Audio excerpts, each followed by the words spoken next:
Electoral systems are the method by which we translate votes cast at an election to seats in an assembly. While there are a large number of different electoral systems, they can largely be divided into four distinct categories, which we will look at now. After we look at these more generalized groupings, we will then examine certain specific systems such as first past the post and supplementary vote in other videos. To win a seat in a majoritarian system, the candidate must have an absolute majority of the votes. This means that the candidate will need to secure the support of at least 51% of the electorate in order to get elected. This may happen over multiple rounds of counting, with voters expressing a number of preferences, such as in the supplementary vote system used in the London mayoral elections, which is a majoritarian system. It's important to remember that majoritarian systems are used in single-member constituencies. Plurality systems are those where the candidates only need a plurality of votes to win the election. This means that they have at least one more vote than the candidate who came second. This means that the candidate doesn't need an absolute majority to win. Plurality and majoritarian systems have much in common, such as being used to elect a single-member constituency. However, in a plurality system, it's important to remember that the candidate doesn't need an absolute majority of the votes, only the most votes out of all the candidates. Unlike plurality and majoritarian systems, which seek to elect a single member to represent a constituency, systems of proportional representation are used to determine multi-member constituencies. This is because proportional representation systems aim to be as representative as possible, producing a close proportion of votes to seats.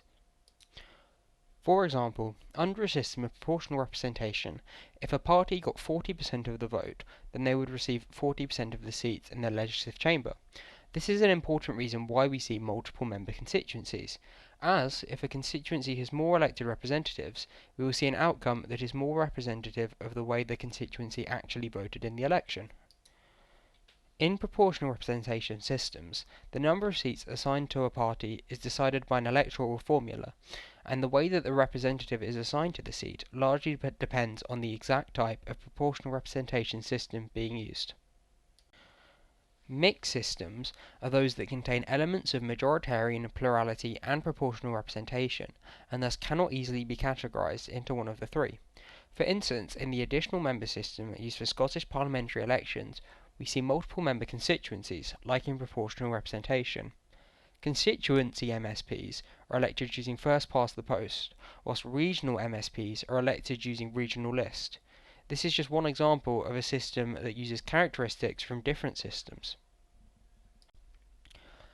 We use variants of all of these systems within the UK. First past the post is used in general elections, supplementary vote is used in the mayorals as well as for police and crime commissioner, regional list is used for certain seats in the devolved parliaments of Scotland and Wales, STV is used for local elections, whilst AMS is used for the London Assembly. While this may initially seem confusing, this chart should help clear it up. Imagine the systems we have looked at so far, like majoritarian and proportional representation, as being broader systems, whilst first past the post is a more precise definition in relation to an actual election. When looking at the different types of electoral systems, there are a number of conclusions we can draw about the types of government they produce, how voters will act on election day, and even how a country's political system works. States that use systems of proportional representation will naturally have a national legislature that better represents the views of the electorate. In practice, this means that voters will generally have more viable parties to choose from than they tend to get in majoritarian or plurality-based voting systems, where there are usually only two main parties. This leads to voters having greater choice over who represents them. This has also helped due to the multi-member constituencies. In practice, multi-member constituencies mean that rather than one representative representing a divided constituency, as we often see in marginal seats in the UK, the views of the constituency are much better represented. For example, if we had a constituency of 100,000 and Party A had 51,000 votes, while Party B had 49,000 votes, both would get a good number of seats in the legislature, representing the views of the electorate, unlike in the UK, where the seat would go to Party A, regardless of how close the actual outcome was. However, it is important to remember that systems of proportional representation do have downsides. One impact of having a wider range of views represented in the legislature is that we see a need for coalition governments. This is because there are generally many more parties, each with a smaller share of the votes. Therefore, parties are forced to compromise and cooperate. However, many believe that coalition governments are unstable and ineffective, as the coalition could potentially collapse at any moment, if one could even form in the first place.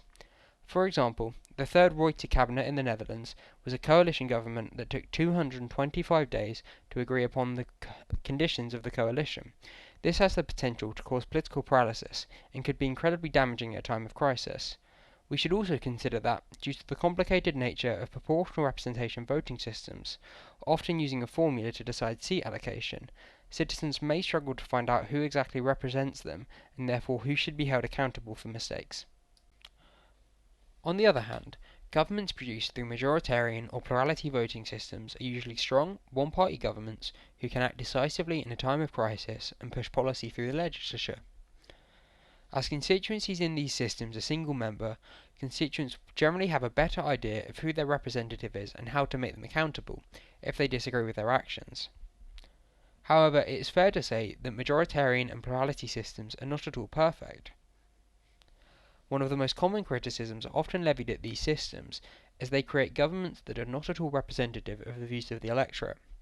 For instance, in the 2019 UK general election, the Conservatives won 365 seats, over half of all seats available, with just 43.6% of the vote, whilst the Liberal Democrats actually increased their vote share to 11.6%, up from 7.9% in 2017. However, they actually lost one seat, only having 11. This is a good indicator of how the large parties with established vote share spread across the country usually do significantly better in seats than their vote share would indicate.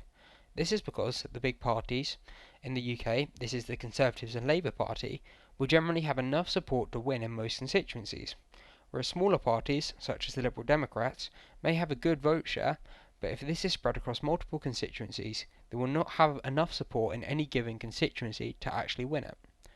As such, smaller parties often struggle under first past the post, leading to their views and a significant portion of the electorate going underrepresented. A notable exception to this in the UK is the Scottish National Party, who usually outperform their vote share in seats. In 2019, they secured 48 out of the 59 seats in Scotland, despite only getting 45% of the total Scottish vote.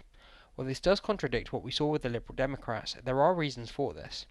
Mainly, this is because the SNP only target voters in Scotland, meaning their support is concentrated in Scottish constituencies. While there may be support for Labour and the Conservatives in these constituencies, there isn't enough support for either party to overcome the solid support the SNP have in Scottish constituencies, especially as Conservative and Labour voters are usually unwilling to vote tactically for one another in general elections due to a fear of accidentally getting their biggest rival into government. It is fair to say that majoritarian, plurality, and proportional systems all have their pros and cons. Which one you prefer is up to you.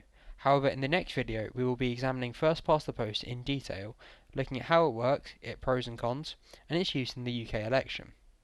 I hope you enjoyed this video, and if you would, I'd appreciate it if you liked and subscribed.